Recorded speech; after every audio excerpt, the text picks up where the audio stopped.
This is a story sent to me by a viewer named Caleb Thornton, and when I read his email, I realized he discovered something most wealthy people never learn: that hiding your money reveals more truth than showing it ever could. Caleb wasn't a trust fund kid playing at poverty or a tech bro testing women with fake modest lifestyles.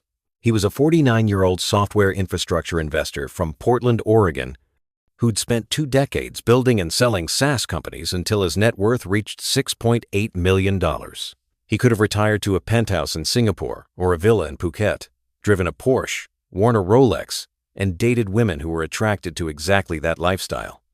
Instead, he rented a modest apartment in Bangkok's RE neighborhood, rode the BTS, shopped at Chatuchak Weekend Market, and never once mentioned that his passive income exceeded what most people earned in a year. For 8 months, he dated a woman named Lynn, a 35-year-old event coordinator who measured success by restaurant prices and weekend destinations, who genuinely liked Caleb but worried constantly about his financial ceiling. And when she finally ended the relationship one evening over coffee, telling him kindly but firmly that he was too poor for the life she wanted, Caleb did something that shocked her more than any amount of money could have. He agreed with her, thanked her for her honesty, and walked away without explaining that she'd just rejected a multi-millionaire. What you're about to hear isn't a revenge fantasy about a woman learning her mistake. It's something quieter and more valuable, a story about knowing your worth without needing anyone else to validate it. If you've been enjoying the stories I tell, please consider hitting the subscribe button. Your support is crucial for the growth of this channel and helps me dedicate time to making these videos despite my commitment to a full-time job. Thank you for being here.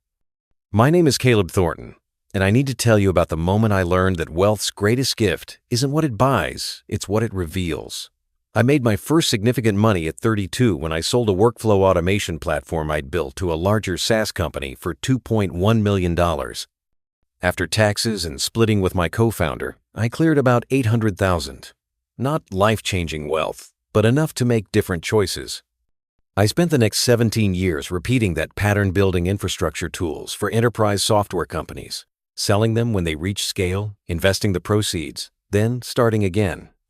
By 48, my investment portfolio had grown to $6.8 million through a combination of smart exits, dividend-paying stocks, real estate holdings, and early positions in companies that later went public. I could stop working entirely. My passive income dividends, rental properties, capital gains exceeded $180,000 annually, more than enough to live comfortably anywhere in the world. The question was how I wanted to live. I'd watched too many newly wealthy people in Portland's tech scene immediately upgrade everything: the house, the car, the clothes, the entire visible lifestyle, and then spend the rest of their lives maintaining those expensive choices. They'd made enough money to buy freedom, then used it to purchase obligations instead. I didn't want that. I wanted the freedom without the performance. So in January 2023, at 49 years old, I closed my Portland apartment, put my few possessions in storage, and moved to Bangkok with 2 suitcases and a plan to live as simply as possible while figuring out what actually mattered to me. I chose Bangkok partly for cost of living, partly for the city's energy, but mostly because it was far enough from my previous life that I could reinvent my daily existence completely. No one knew me, no one knew my background, and no one would make assumptions about my wealth unless I gave them reason to. I rented a 1-bedroom apartment in RE, a neighborhood north of central Bangkok, popular with young Thai professionals and a handful of long-term expats who weren't interested in the tourist areas. The rent was 15,000 baht monthly, about $450. The building was clean, well-maintained, with reliable air conditioning and decent security. Nothing fancy, but comfortable. I furnished it minimally: bed, desk, couch, and kitchen essentials from HomePro. Total cost, about 30,000 baht. I bought clothes from Chatuchak Weekend Market and Platinum Fashion Mall cotton shirts, comfortable pants, good walking shoes. My entire wardrobe probably cost less than 2,000 baht. I didn't own a car. Bangkok's BTS and MRT systems were excellent, and walking let me see the city properly. I didn't wear jewelry or expensive watches. I didn't join luxury gyms or eat at high-end restaurants. My daily routine cost about 800 to 1,000 baht: coffee at a local cafe, lunch at street stalls or food courts, dinner at neighborhood restaurants. To anyone observing my life, I looked like a modestly successful middle-aged expat living carefully on retirement savings. Maybe a former mid-level manager, maybe someone who'd saved diligently but not spectacularly. Someone who was fine but not wealthy. That appearance was intentional. I'd learned that visible wealth changed every interaction. People became more interested in what you could provide than who you were. I wanted to meet people who'd engage with me without that complication. I wanted to know who would value Caleb, not Caleb's bank account. I met Lynn on April 23, 2023, at a casual gathering organized by mutual friends. A photographer I'd met at a coffee shop, an Australian named Marcus, was celebrating his birthday at a rooftop bar in Thongler. He'd invited about 20 people, a mix of expats and Thai locals who worked in creative industries. Lynn arrived late, wearing a deep red dress that was elegant without being excessive. She had the kind of polished appearance that suggested careful attention to detail, hairstyled professionally, makeup precise, jewelry understated but clearly not cheap. Marcus introduced us. Caleb, this is Palin, but everyone calls her Lynn. She coordinates corporate events. Lynn, Caleb, he's from the States, living in Ari. Ari? She smiled.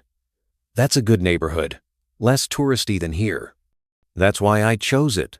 Thongler is nice, but it's expensive for what you get. Practical choice. She said it neutrally, but I caught a flicker of assessment in her eyes, already categorizing me. We talked for about an hour that evening, surface-level conversation about Bangkok, about how long I'd been in Thailand, about what brought me here. I kept my answers simple and honest. I'd sold my business, decided to travel, found Bangkok interesting enough to stay for a while. What kind of business? She asked. Software infrastructure. Pretty boring technical stuff helping companies manage their data systems. That sounds complicated. It was. That's why I sold it, she laughed. And now you're just relaxing, trying to figure out what I actually want to do, now that I don't have to do anything. That must be nice. Most people don't get that option.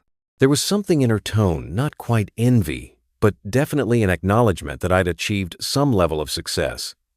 Just not enough success to be particularly interesting. We exchanged phone numbers before leaving. That casual exchange that could lead to friendship or dating or nothing at all. Lynn texted me 3 days later, asking if I wanted to get coffee. We met at a cafe in Siam, a mid-range place with decent coffee and comfortable seating. The conversation flowed easily. She was intelligent, articulate, funny, in a dry way that I appreciated. She told me about her work, coordinating corporate events, product launches, company parties, conferences. It's mostly logistics and managing egos, she said. Making sure everyone feels important while actually getting work done. Sounds exhausting. It is, but it pays well, and I meet interesting people, though it's also made me particular about how things should be done.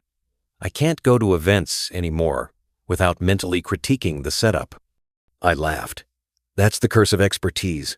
You can't unsee the problems. We started seeing each other regularly, coffee twice a week, dinner on weekends, occasional walks through Lumpini Park, or visits to museums. I paid for most things, not because she expected it, but because I'd been raised to pay for dates and because the amounts were negligible to my actual financial situation. But I noticed her paying attention to my choices. When I suggested street food for dinner, she'd agree but seem slightly disappointed. When I mentioned riding the BTS instead of taking a taxi, she'd make a small comment about convenience. When we walked past luxury car dealerships and I showed no interest, she'd ask if I'd ever wanted to own a nice car. Not really, I'd say. They depreciate immediately and Bangkok traffic makes them impractical. But don't you want nice things sometimes? I have nice things. Good coffee, comfortable apartment, ability to eat whatever I want. Those are nice things. You know what I mean. Nice things. Things that show you've achieved something. I'd rather just achieve things than show I've achieved them. She'd laugh like I was being deliberately obtuse. Like everyone secretly wanted the visible markers of success, and I was just pretending otherwise. By June, we'd been dating for about 6 weeks. The relationship had become regular, comfortable, we saw each other 3 or 4 times weekly, had established routines and inside jokes. I genuinely enjoyed her company. She was engaging, socially skilled, and we had good conversations about Thai culture, about Bangkok's development, about the challenges of maintaining career ambition in your 30s. But I could sense her frustration growing. It surfaced in small comments. My friend just got engaged. Her boyfriend bought her a ring from Tiffany. Can you imagine spending that much on a ring? Seems excessive, I'd say, but it's romantic. It shows commitment, that he values her enough to invest significantly. You can value someone without spending $30,000 on compressed carbon. She'd sigh. You're so practical about everything. Another time. My boss just bought a condo in Ekimai. 3.5 million baht. It has a rooftop pool and views of the whole city. That's nice. Don't you ever want to own property here? Build equity instead of just renting? Real estate in Bangkok is complicated for foreigners. The legal structures for foreign ownership are complex and potentially risky. Renting is simpler. But renting forever seems so temporary. Like you're not really committing to being here. I don't need to own property to commit to being somewhere. Those are separate things. She'd look at me with an expression I couldn't quite read. Part fondness, part disappointment. Like I was a promising student who wasn't living up to potential. The disconnect became more obvious in July, when she planned a weekend trip to Hua Hin. She'd found a resort she wanted to try, a 5-star property with a spa, beachfront restaurant, and rooms that cost 6,000 baht per night. It's expensive, she said, showing me the website, but we deserve to treat ourselves sometimes. I looked at the resort photos, generic luxury. The kind of place that looked impressive in pictures, but would feel artificial and isolated from actual Thai beach culture. What if we stayed somewhere simpler? There are great guest houses in Hua Hin for 800 baht a night. We could spend more time exploring the town, eating at local places, actually experiencing the area instead of being isolated in a resort. Her face fell. Caleb, I work hard. I coordinate events at fancy hotels all week. For once, I want to be the guest enjoying those amenities, not the coordinator making sure they work. I understand that. But 6,000 baht a night seems like paying for status rather than experience. Maybe I want to pay for status sometimes. Maybe I want to feel successful and pampered and not have to worry about whether I'm getting the best value per baht spent. We went to Hua Hin, but we compromised on a mid-range hotel at 2,500 baht per night. The weekend was pleasant, but strained.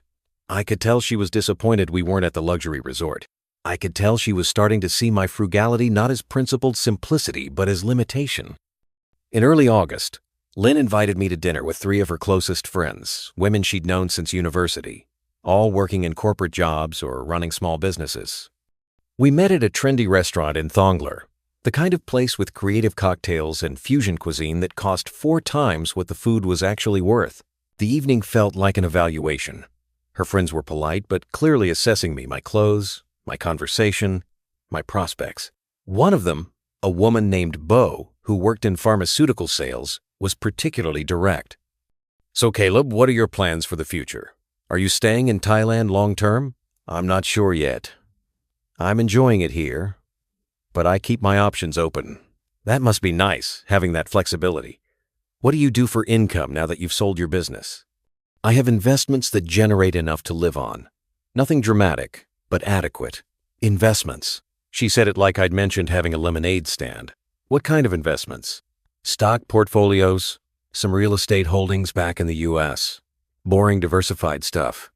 And that's enough to live on comfortably? Depends on your definition of comfortable. I live simply. So yes, I saw her exchange a glance with Lynn. The look said, "This is what you're dating? A man with no ambition living on modest investments?" After dinner, as Lynn and I walked to find a taxi, she was quiet. "What did you think of my friends?" she asked finally. "They seem nice, successful." Bo asks a lot of questions. She's protective. We all are. We've seen too many friends waste time on men who aren't serious about building a future. And you think I'm not serious about building a future? I think you're comfortable being static. You sold your business, and now you're just existing, spending money, but not making any, living day to day with no real goals. I have goals. They're just not financial goals anymore. I made enough money.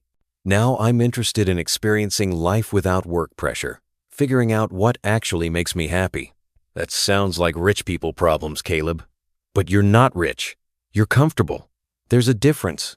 And comfortable isn't enough for the life I want. That was the first time she'd said it directly. The first time the subtext became text. August and September brought escalating tension around lifestyle choices. Lynn would suggest expensive restaurants, weekend trips to luxury resorts, shopping at high-end malls.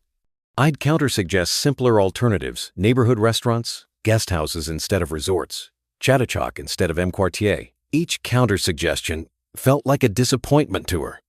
"Why won't you ever just splurge?" she asked one evening after I'd suggested we cook dinner at my apartment instead of going to an expensive Japanese restaurant she wanted to try. Because splurging on overpriced food in an overly designed restaurant doesn't make me happy. Cooking together and talking without ambient noise does. But I want to experience nice things sometimes. I want to feel special, not like we're just surviving on a budget. We're not surviving on a budget. We're choosing to spend money on things that matter rather than things that impress. Those aren't opposite things. Nice restaurants can matter. Beautiful hotels can create memories. Why do you act like enjoying luxury makes someone shallow? I don't think it makes you shallow.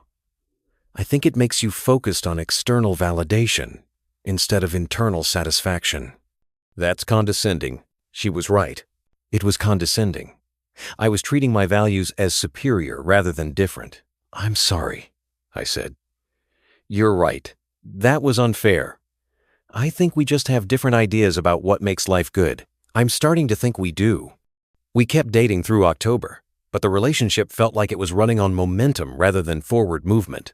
We'd established patterns, Tuesday dinners, Sunday walks, occasional overnight trips, but the conversations became more careful, more surface level. We were avoiding the real issue. She wanted someone who could and would provide a lifestyle she aspired to, and I was someone who could but wouldn't. The end came on November 7th, 2023, at a coffee shop near Lynn's apartment. She'd asked to meet, saying she wanted to talk about something important. I knew what was coming. She arrived looking composed, like she'd rehearsed what she was going to say. We ordered coffee iced Americanos for both of us and sat at a corner table, away from other customers. "Caleb, I need to be honest with you about where I am with this relationship." "Okay." "I really care about you. You're kind, you're intelligent, you've treated me well, but I'm 35 years old. I'm at a point where I need to be serious about my future, about the kind of life I want to build. I understand. I don't think you do. Or maybe you do and you just don't care. But I need someone who's ambitious, who wants to build something significant, who can provide security and comfort. Not just scraping by comfort, real comfort. Travel, nice homes, the ability to enjoy life without constantly calculating costs. And you don't think I can provide that. I think you're content living in a 15,000 baht apartment and eating street food forever, and that's fine for you. But it's not what I want. I grew up with my parents struggling financially. I watched them stress about money my entire childhood.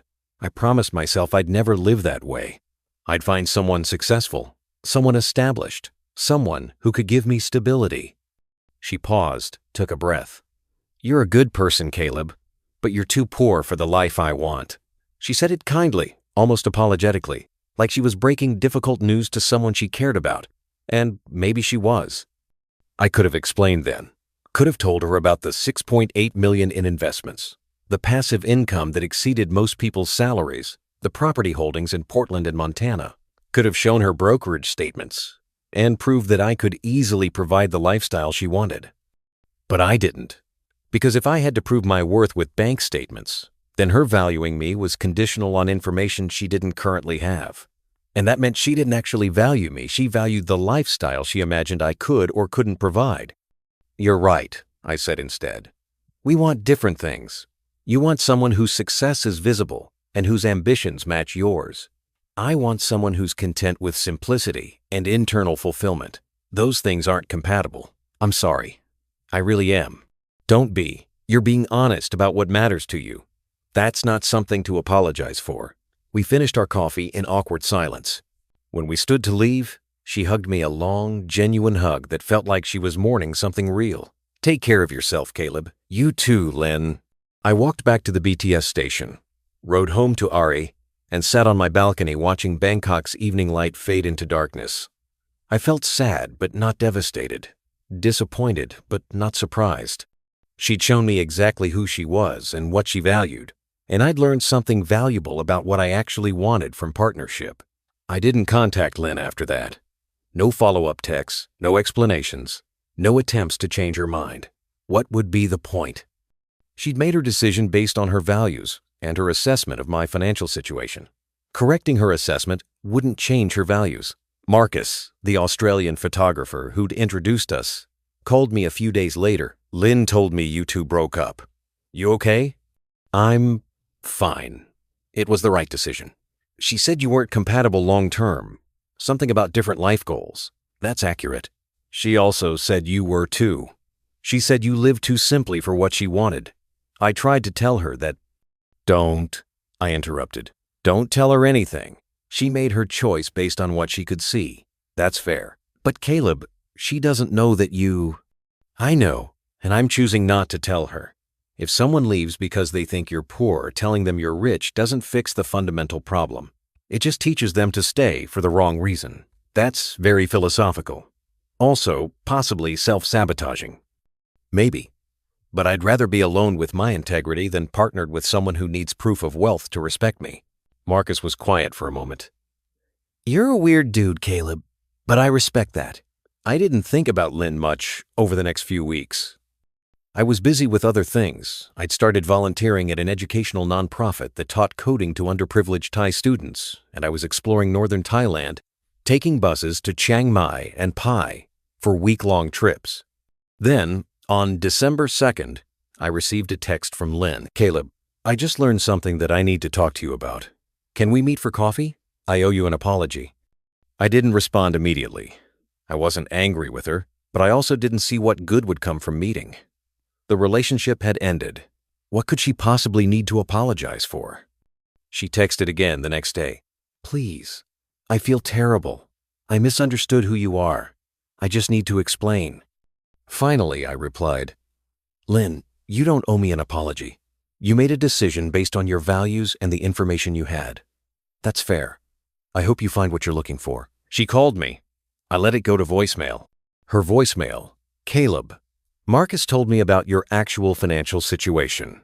He didn't mean to. We were talking about someone else, and your name came up, and he mentioned you're one of the wealthiest people he knows, and I'm so embarrassed. I thought you were barely making it, living on limited retirement savings. I had no idea you were, that you chose to live simply instead of, I'm sorry. I judged you completely wrongly. Please call me back. I didn't call back. She texted again. I understand if you're angry. I would be too. But I want you to know that if I'd known the truth about your financial situation, I never would have ended things. Can we please talk? That text crystallized everything. She wanted to talk not because she'd realized she'd misjudged my values or my character. She wanted to talk because she'd learned I was wealthy. I finally responded, Lynn, I'm not angry, but I'm also not interested in revisiting the relationship. You ended things because you thought I couldn't provide the lifestyle you wanted.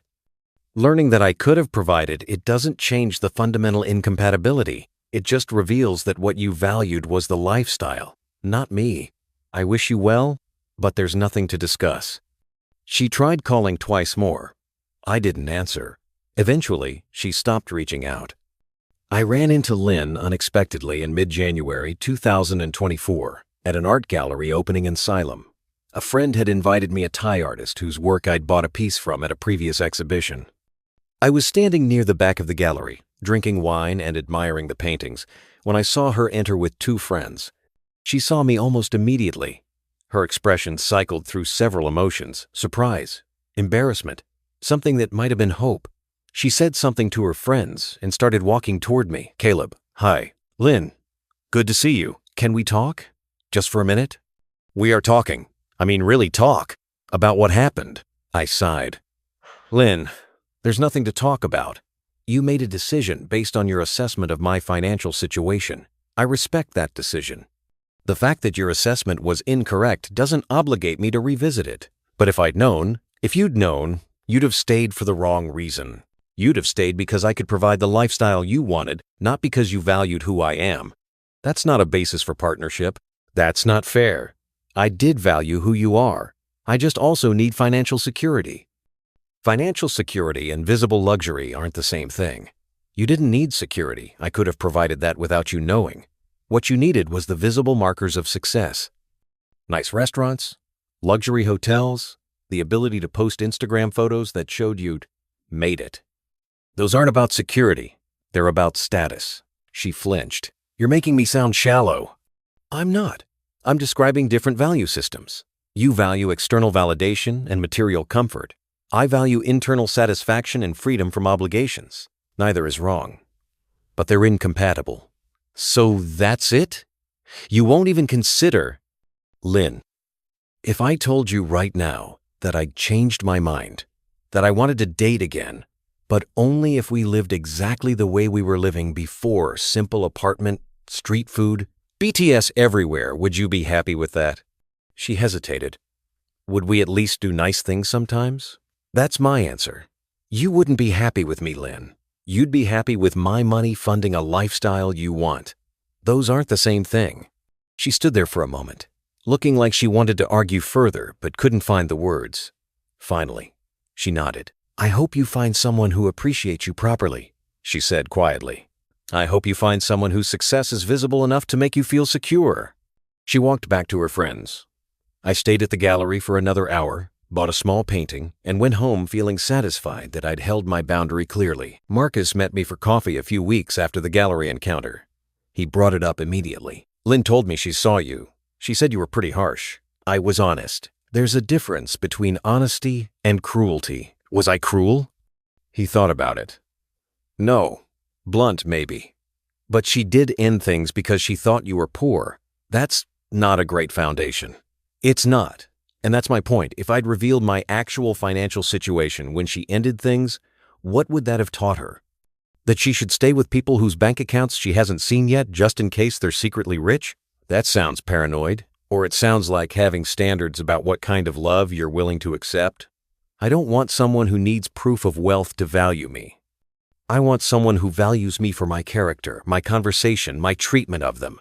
The money is irrelevant to those things. But money isn't irrelevant to partnership. Financial compatibility matters. You can't just ignore that. I'm not ignoring it. I'm saying financial compatibility and wealth display are different things. Someone can be financially compatible with me without needing me to prove it through expensive lifestyle choices. Lynn needed the proof. That's the incompatibility. Marcus nodded slowly. You've really thought this through. I spent 8 months dating someone who was constantly disappointed that I wasn't visibly successful enough. That gives you a lot of time to think about what you actually want from partnership. And what do you want? Someone who's content. Someone who measures life by internal satisfaction rather than external markers. Someone who'd rather spend 500 baht on street food and good conversation than 5,000 baht on a restaurant that exists primarily for Instagram photos. That person might be hard to find. Maybe. But I'd rather be alone and authentic than partnered with someone who needs me to perform wealth to feel secure. I thought a lot over the next few months about what I'd learned from my relationship with Lynn. Not just about her specifically, but about wealth, visibility, and relationships in general. I realized that by living simply despite being wealthy, I'd created an inadvertent filter. People who interacted with me made assumptions based on visible markers, my clothes, my apartment, my transportation choices, and those assumptions revealed what they actually valued. Lynn had valued security and status. When she assessed me as someone who couldn't provide those things, she'd ended the relationship. That was consistent with her values, even if it meant misjudging my actual financial situation. But what if I'd been living more visibly? What if I'd rented a penthouse, driven a luxury car, worn expensive clothes, eaten at high-end restaurants? Lynn would have stayed.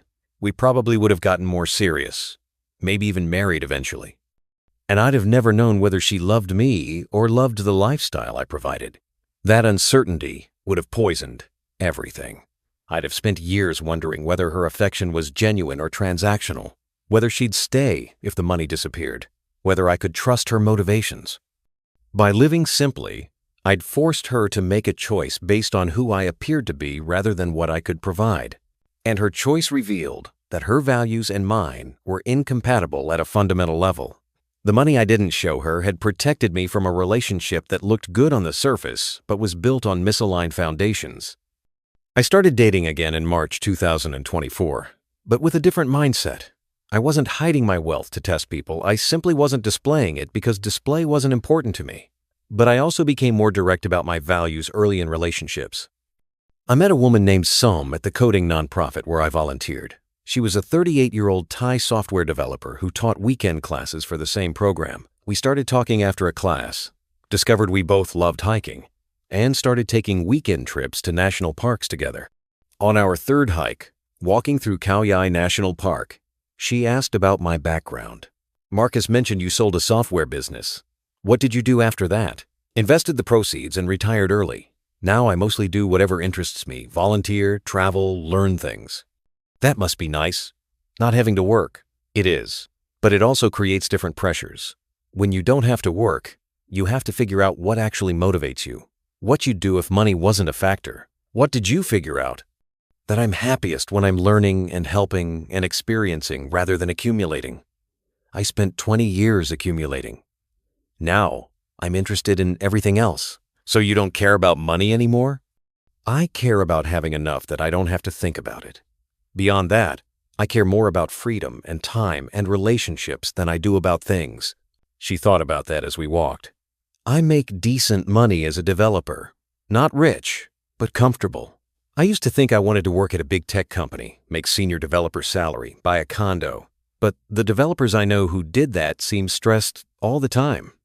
They have nice things, but no time to enjoy them. That's the trap. You trade time for money until you have money but no time. So what's the solution? Figure out what enough looks like for you. Then stop before you exceed it. She smiled. That sounds wise, also impossibly difficult. We kept hiking, kept talking. Unlike Lynn, Som never seemed concerned about my lifestyle choices. She was content eating street food, taking local buses to hiking trailheads, staying in basic guest houses near national parks.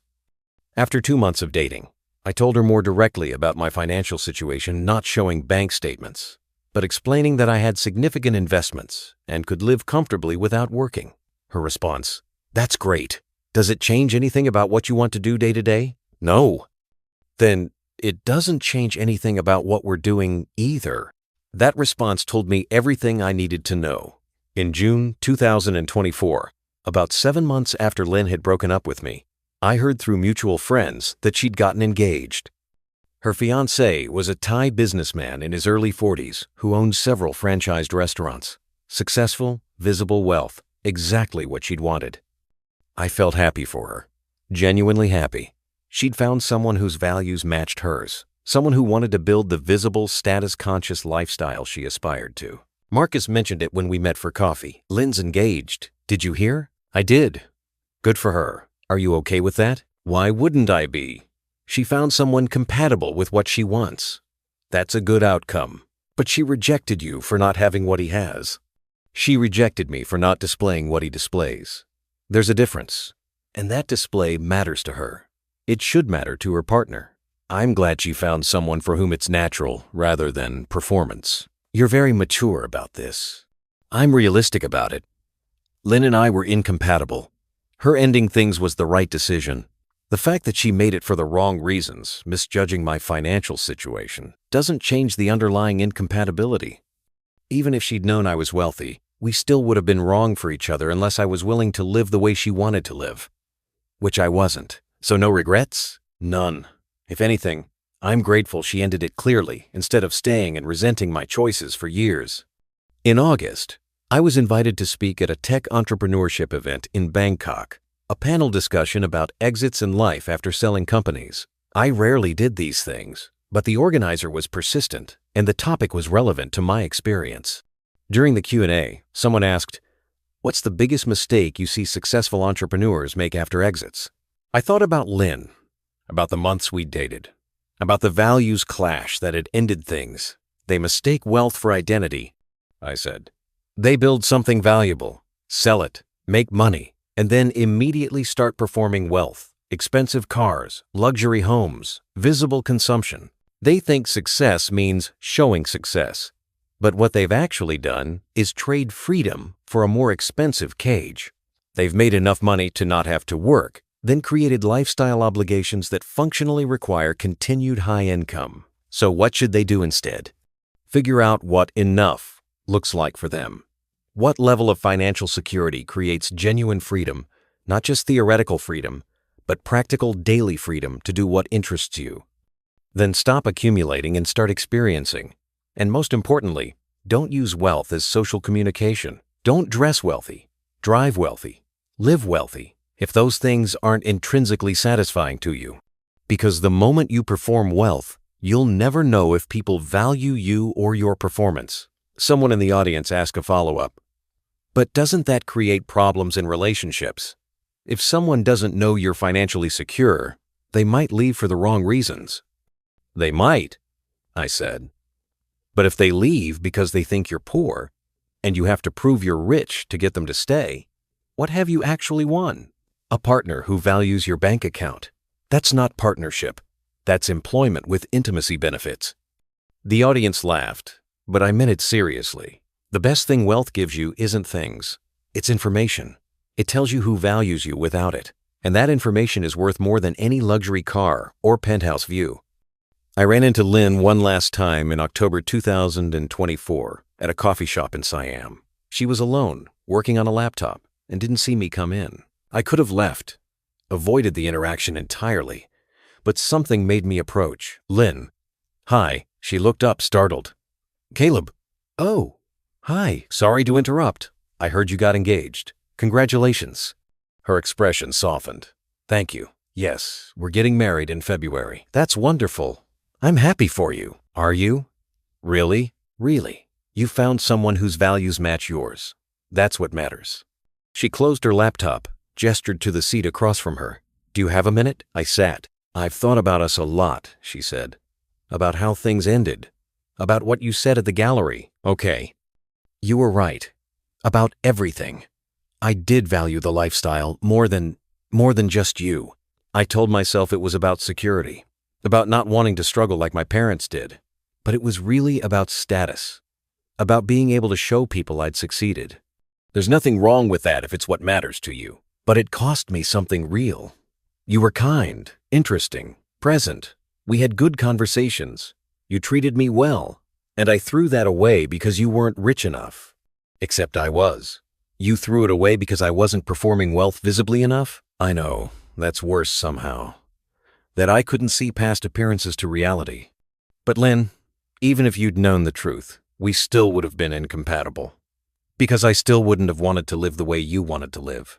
I still would have preferred simple dinners to expensive restaurants. I still would have chosen street food and national parks over luxury resorts.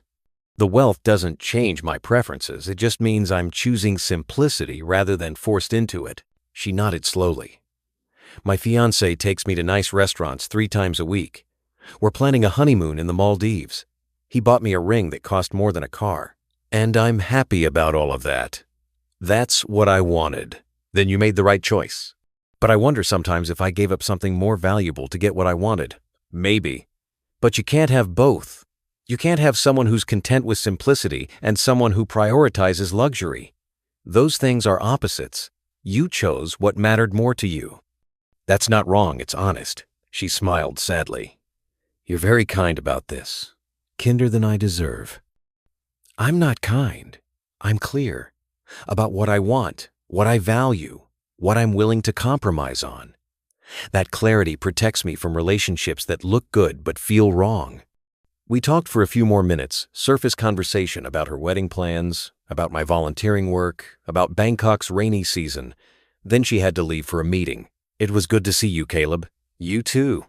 I genuinely hope your marriage is everything you want it to be. Thank you. I hope you find someone who appreciates how rare you are. I watched her leave, then ordered another coffee, and sat thinking about rare versus valuable, about authenticity versus performance, about the strange gift of being misunderstood. I'm still in Bangkok as I write this. Now, 2 years after Lynn broke up with me for being too poor. I still live in Ari, still ride the BTS, still shop at Chatuchak, and eat at street stalls. My lifestyle hasn't changed except in one significant way. Sam and I got married in May 2025. We had a small ceremony at a temple in Ayutthaya, attended by 30 people, her family, my brother who flew in from Oregon, a handful of close friends. The entire wedding cost about 40,000 baht, Some wore a traditional Thai silk dress that cost 3,000 baht from Chatuchak. I wore a suit I'd owned for years. We had dinner at a riverside restaurant that specialized in traditional Thai cuisine, delicious, authentic, and about 200 baht per person. It was perfect. Some knows about my financial situation now, I told her before we got engaged, because marriage requires that level of transparency. Her response was typical of who she is. That's good. It means we don't have to worry about money. Now we can focus on everything else. She continues working as a software developer because she enjoys it, not because we need the income. We live simply not out of necessity, but because we both prefer it. We take weekend trips to national parks, eat dinner at neighborhood restaurants, spend evenings reading or talking or working on coding projects together. We're building a life based on shared values rather than shared accounts. I think about Lynn, occasionally wonder if her marriage turned out as she hoped, if the lifestyle she wanted made her happy. I hope it did. She deserves to have what she values, even if what she values isn't what I value. But I also think about what I learned from that relationship. That wealth's greatest gift isn't what it buys, it's clarity. The clarity that comes from knowing people value you without knowing your net worth. The clarity that comes from choosing simplicity and watching who stays versus who leaves. The clarity that comes from being underestimated and not feeling compelled to correct the underestimation. Lynn left because she thought I was poor. She never knew I was a multimillionaire. And that information gap protected me from a relationship that would have been built on the wrong foundation. Because here's what I understand now. If someone needs visible success to respect you, they don't respect you, they respect success. If someone needs proof of wealth to stay, they're not staying for you, they're staying for what you can provide. And if you have to reveal your bank balance to change someone's mind about your worth, you've already lost something more valuable than any amount of money. Real partnership is built on shared values, not shared net worth. Real love persists through simplicity as easily as through luxury. Real respect doesn't require verification through lifestyle display. Some values me for my character, my conversation, my treatment of her. She'd feel exactly the same if I had $600 instead of 6.8 million. That certainty, knowing her affection would persist through any financial change, is worth more than every dollar in my investment accounts. Lynn needed proof. Some didn't. That difference explains everything. The money I didn't show Lynn didn't cost me a relationship, it saved me from the wrong one. And the life I built after she left, the life built on authenticity rather than performance, led me to someone who valued the real thing. That's not revenge. That's not even vindication. It's just clarity. The kind of clarity that wealth can buy if you're wise enough not to spend it performing. I'm grateful Lynn left. Not because she missed out, she found what she wanted with someone better suited to her values. I'm grateful because her leaving forced me to clarify what I actually wanted. Someone who'd value me without verification. Someone who'd choose simplicity with contentment rather than luxury with necessity. Some is that someone. And discovering that, knowing without doubt that I'm valued for who I am rather than what I have, that's the real wealth. The kind that doesn't show up on bank statements, but makes every day feel richer than any amount of money could buy. The filter worked. The performance I didn't give protected me from the wrong partner and led me to the right one. That's not a story about a woman who left a millionaire. It's a story about knowing your worth without needing anyone else to see it. About building a life so authentic that the people who stay are the only ones you'd want anyway. And that's worth more than $6.8 million. That's worth everything